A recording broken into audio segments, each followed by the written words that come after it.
পদ্মজার মিশ্র অনুভূতি হচ্ছে। পূর্ণা হাসছে, ভ্রু উঁচিয়ে পদ্মজাকে বলল, আপারে, লিখন ভাইয়ার সাথে তোমাকে যা মানাবে, কি সুন্দর করে লিখেছে। পদ্মজার লজ্জায় চোখ তুলতে পারছে না। পূর্ণা বলল, একদম বিয়ের প্রস্তাব দিয়ে দিয়েছে। আল্লাহ! আপা, তুমি কিন্তু বিয়ে করলে লিখন ভাইকেই করবে, আর কিছু বলিস না। পদ্মজা মিনমিনে গলায় বলল। পূর্ণা শুনল না। সে অনবরত কথা বলেই যাচ্ছে। আমার ভাবতেই কি যে খুশি লাগছে আপা, নায়ক লিখন শাহ আমার বোনের প্রেমে হাবুডুবু খাচ্ছে।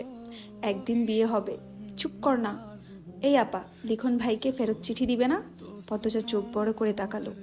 অবাক স্বরে বলল, কিভাবে? ঠিকানা কই পাবো? আর আম্মা জানলে? না না। পূর্ণা আর কিছু বলতে পারল না। হেমলতার উপস্থিতি টের পেয়ে চুপ হয়ে গেল। পদ্মজা দ্রুত চিঠিটা ভাঁজ করে বালিশের তলায় রাখলো। ভয়ে বুক ধকপক করছে। মাঘ মাস চলছে, কেটে গেছে 4 মাস। সূক্ষ্ম চেহারা আর হিমশীতল অনুভব নিয়ে পদ্মজা বসে আছে নদীর ঘাটে। গুনে গুনে 3 নম্বর সিঁড়িতে, নাকের ডগায় ম্যাট্রিক পরীক্ষা। দিন রাত পড়তে হচ্ছে।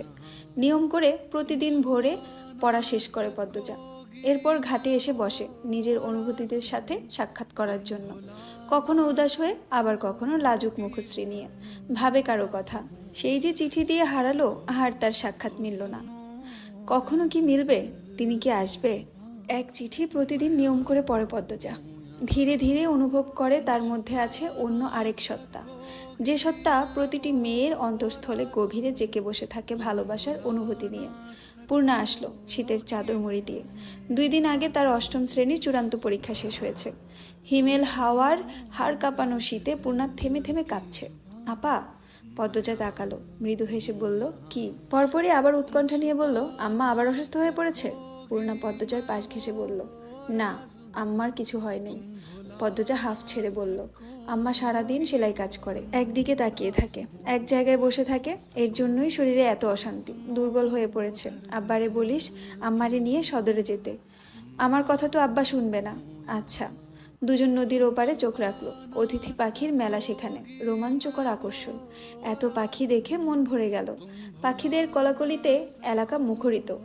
এপার থেকে শোনা যাচ্ছে, কোত্থেকে দৌড়ে আসে প্রান্ত। সে 4 মাসে শুদ্ধ ভাষা রপ্ত করে নিয়েছে ভালোভাবে। এসেই বলল, আপারা কি করো? পূর্ণা বলল, পাখি দেখি। আয়, দেখে যা। প্রান্ত দূরে চোখ রাখলো। সকালের ঘন কুয়াশা ধবল চাদরে ঢাকা নদীর ওপার। পাখিদের ভালো করে চোখে ভাসছে না। শীতের দাপটে প্রকৃতির নীরব, তাই পাখির কোলাকুলি শোনা যাচ্ছে দারুণভাবে। প্রান্ত বলল, বড় আপা, একটা পাখি ধরে আনি। একদম না, পাখি ধরা ভালো না। অতিথি পাখিদের তো ভুলেও ধরা উচিত না। ওরা আমাদের দেশে অতিথি হয়ে এসেছে। প্রান্ত চুপসে গেল। এরপর মিয়ে যাওয়া গলায় বলল, আচ্ছা ঠিক আছে, তোরা এখানে কি করস? মোর্শেদের কণ্ঠস্বর শুনে 3 জন ফিরে তাকালো। প্রান্ত হাসি মুখে ছুটে এসে বলল, আব্বা, আমি আজ তোমার সাথে মাছ ধরতে যাব। মোর্শেদ প্রান্তকে কোলে তুলে নেন। এরপর বলেন, তোর মায়ে আমার লগে কাজ্জা করব, আম্মারে আমি বলি। আচ্ছা যা, তুই রাজি করাইতে পারলে লইয়া যামু। পদ্মজার চোখ দুটি জলজল করে উঠল। মোর্শেদ গত 2 মাস ধরে প্রান্তকে চোখে হারাচ্ছেন। ছেলে নাই বলে হয়তো। প্রতিটা বাবা মায়ের একটা ছেলের আশা থাকে। হেমলতার পরপর 3টা মেয়ে জন্ম দিলেন। এই নিয়ে মোর্শেদ অভিযোগ করেননি, তবে মনে মনে খুব করে একটা ছেলে চাইতেন। প্রান্তকে যখন প্রথম আনা হলো, মোর্শেদের খুব রাগ হয়, ভিক্ষুকের ছেলে বলে। সময়ের সাথে সাথে প্রান্তকে চোখের সামনে ঝাঁপাতে লাফাতে দেখে ছেলের জন্য মনে রাখা শূন্যস্থানটা নাড়া দিয়ে উঠল। মোর্শেদ 2 হাত বাড়িয়ে দেন অনাথ ছেলেটির দিকে। এখন দেখে আর বোঝার উপায় নেই, মোর্শেদ আর প্রান্তর মধ্যে রক্তের কোনো সম্পর্ক নেই। মোর্শেদ কাঠখোট্টা গলায় 2 মেয়েকে বললেন, সদরে যায়াম, 2টার লেগা চাদর আনতাম না সুইডার? পদ্মজা কথাটা শুনে চমকালো। অনাকাঙ্ক্ষিত কিছু পেলে মানুষ কিছুক্ষণের জন্য স্তব্ধ হয়ে যায়। পদ্মজার অবস্থাটাও তাই হলো। খুশিটা প্রকাশ করার মতো পথ খুঁজে পাচ্ছে না। স্নায়ুকোষ থমকে গেছে। শীতের তাণ্ডবে প্রকৃতি বিবর্ণ, অথচ তার মনে হচ্ছে বসন্তকাল চলছে। ঢোক গিলে ঝটপট উত্তর দিল, আব্বা, তোমার যা পছন্দ তাই এনো আমার জন্য। খুশিতে পদ্মজার গলা কাঁপছে। মোর্শেদ অনুভব করলেন সেই কাঁপা গলা। গত সপ্তাহে রমিজের মেয়ে এক ছেলের সাথে রাত কাটাতে গিয়ে ধরা পড়ে। অলন্দুপুরে সেই কি তুলকালাম তাণ্ডব! ছেলেটাকে ন্যাড়া করে জুতার মালা পরিয়ে চক্কর দেওয়ানো হয়েছে পুরো অলন্দুপুর। আর মেয়ের পরিবারকে সমাজ থেকে আলাদা করে দেওয়া হয়েছে। পদ্মজা এত সুন্দর হওয়া সত্ত্বেও আজও কোনো চারিত্রিক দোষ কেউ দিতে পারেনি। মেয়েটার দ্বারা কোনো অনৈতিক কাজ হয়নি। তার ঘরে যেন সত্যি একটা পদ্ম ফুলের বাস। মোর্শেদ পদ্মজাকে নিয়ে দোটানায় ভোগেন। খারাপ ব্যবহারটা আগের মতো আসে না। তিনি দ্রুত জায়গা ত্যাগ করেন। পরদিন সকাল সকাল কলস ভরে খেজুরের মিষ্টি রস নিয়ে আসেন মোর্শেদ। প্রেমা খেজুরের রস দেখেই মাকে বলল, আম্মা পায়েস খাবো। আচ্ছা খাবি। সূর্য অনেক দেরিতে উঠল। প্রকৃতির ওপর সূর্যের নির্মল আলো ছড়িয়ে পড়ে। সূর্যের আলোতে কোনো তেজ নেই। 4 ভাই বোন কাঁচা খেজুরের রস নিয়ে উঠানে বসলো পাটি বিছিয়ে। খেজুরের কাঁচা রস রোদে বসে খাওয়াটাই যেন এক আলাদা স্বাদ, আলাদা আনন্দ। মোর্শেদ নারিকেল গাছে উঠেছেন। পায়েসের জন্য নারিকেল অপরিহার্য উপকরণ। আচমকা পদ্মজা প্রশ্ন করলো, আজ কি সোমবার? পূর্ণা কথা বলার পূর্বে হেমলতা বারান্দা থেকে বললেন, আজ তো সোমবারই, কেন? পদ্মজা খেজুরের বাটি রেখে ছুটে আসলো বারান্দায়। আজ স্কুলে যাওয়ার কথা ছিল আম্মা। ঝুমা ম্যাডাম বলেছিলেন গুরুত্বপূর্ণ কথা আছে, সবাইকে যেতে হবে। আমায় বলে রাখতি, সামনে পরীক্ষা, গুরুত্বপূর্ণ দেখে পড়া দিবেন, এজন্যই ডেকেছেন। তাড়াতাড়ি যা। এই পূর্ণা, তুইও যা। 2 বোন বাড়ি থেকে দ্রুত বের হলো। সূর্য উঠলেও কনকনে শীতটা রয়ে গেছে। দুজনের গায়ে মোর্শেদের আনা নতুন সোয়েটার। পদ্মজা যখন মোর্শেদের হাত থেকে সোয়েটারটা পেল, আবেগ লুকিয়ে রাখতে পারেননি। মোর্শেদের সামনে হাউমাউ করে কান্না করে ওঠে। মোর্শেদ অপ্রস্তুত হয়ে বাড়ি থেকে বেরিয়ে যান। ফিরেন অনেক রাত্রে। পূর্ণা বলল, আব্বার পছন্দ ভালোই, তাই না আপা?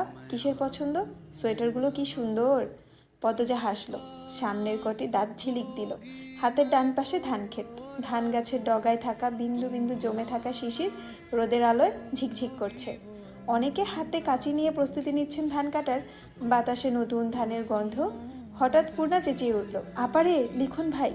পদ্মজার নিঃশ্বাস গেল থমকে। মুহূর্তে বুকের মাঝে শুরু হয় তাণ্ডব। পূর্ণার দৃষ্টি অনুসরণ করে পিছনে তাকালো পদ্মজা। লিখন ব্যস্ত পায়ে এদিকে আসছে। পাশে মগা।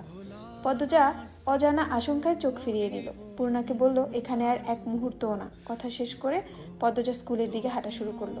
পূর্ণা অবাক হয়, কিন্তু এ নিয়ে রাগ করলো না। লিখন পিছন পিছন আসছে। পদ্মজার বুক কাঁপছে বিরতিহীনভাবে। চাহনি অশান্ত। বটগাছের সামনে চিন্তিত ভঙ্গিতে দাঁড়িয়ে আছে লিখন। শীতের সূক্ষ্মতায় বটগাছের অধিকাংশ পাতা ঝরে পড়ছে। লিখনের কাছে শীতকাল খুবই অপছন্দের ঋতু। শীত চরম সূক্ষ্মতার রূপ নিয়ে প্রকৃতির উপর জেঁকে বসে থাকে, যা সহ্য হয় না লিখনের। ঠান্ডা লেগেই থাকে। ছোট থেকে কয়েকবার নিউমোনিয়ায় ভুগেছেন সে। মনে প্রাণে বিশ্বাস করে রক্ষতা, তিক্ততা ও বিষাদের প্রতিমূর্তি শীতকাল। তখন পদ্মজা এত দ্রুত হাঁটছিল যে মনে হচ্ছিল সে পালাতে চাইছে। লিখন আর এগোয়নি, পালাতে দিল পদ্মজাকে। মগা বলেছে পদ্মজার লোক সমাজের ভয়, তাই লিখন এই নির্জন মাঠের পাশে বটগাছের নিচে দাঁড়িয়ে আছে। পদ্মজা এ পথ দিয়ে বাড়ি ফিরবে, তখন যদি একটু কথা বলা যায়। পদ্মজা জড়সড় হয়ে হাঁটছে। আতঙ্কে ঠোঁট শুকিয়ে কাঠ। বারবার জিহ্বা দিয়ে ঠোঁট ভিজিয়ে নিচ্ছে। পদ্মজা মিনমিনি গলায় পূর্ণাকে ডাকলো, পূর্ণা রে। পূর্ণা তাকালো। পদ্মজা এদিক ওদিক তাকিয়ে বলল, আমার ভয় হচ্ছে। উনি মাঝপথে দাঁড়িয়ে নেই তো? পূর্ণা চরম বিরক্তি নিয়ে বলল, থাকলে কি হয়েছে, খেয়ে ফেলবে। পদ্মজা আর কথা বলল না। পূর্ণার সাথে কথা বলে লাভ নেই। তখন লিখন শাহকে পাত্তা না দেওয়ার জন্য পূর্ণার খুব রাগ হয়েছে। পদ্মজা বরাবরই মাথা নিচু করে হাঁটে, তাই লিখন শাহকে দেখতে পেল না। পূর্ণা দূর থেকে দেখতে পেল, কিন্তু এইবার আর আগে থেকে বলল না পদ্মজাকে। সে উত্তেজিত হয়ে পড়ে। ভাবে লিখন শাহ যখন আপার সামনে এসে দাঁড়াবে, কি যে হবে। লিখন পদ্মজার দূরত্ব মাত্র কয়েক হাত। তখন পদ্মজা আবিষ্কার করলো লিখনের উপস্থিতি। ওনার ঘোমটা চোখ অবধি টেনে নেয় দ্রুত। ভয়ে লজ্জায় সর্বাঙ্গে কাঁপন ধরে। লিখনের পাশ কাটার সময় পুরুষালী একটি কণ্ঠ ডেকে উঠল, পদ্ম। পদ্মজা দাঁড়াতে চায়নি, তবুও কেন জানি দাঁড়িয়ে গেল। লিখন 2-1 পা এগিয়ে আসলো। পূর্ণা ঠোঁট টিপে সেই দৃশ্য দেখলো। লিখন উসখুস করছে, কথা গুলিয়ে ফেলছে। পদ্মজা লিখনকে পিছনে ফেলে সামনের দিকে এগিয়ে গেল। লিখন হতভম্ব হয়ে তাকিয়ে দেখলো। পূর্ণা বলল, আমাকে বলুন, আমি বলে দিব। লিখন পকেট থেকে একটা চিঠি বের করলো। এরপর অনুরোধ স্বরে বলল, দয়া করে তোমার বোনকে দিও, আমি কাল বিকেলে ঢাকা চলে যাব। পূর্ণা হাসি মুখে চিঠি নিল। এরপর বলল, আপা আপনার আগের চিঠিটা প্রতিদিন পড়ে। লিখনের ঠোঁট দুটি হেসে উঠল।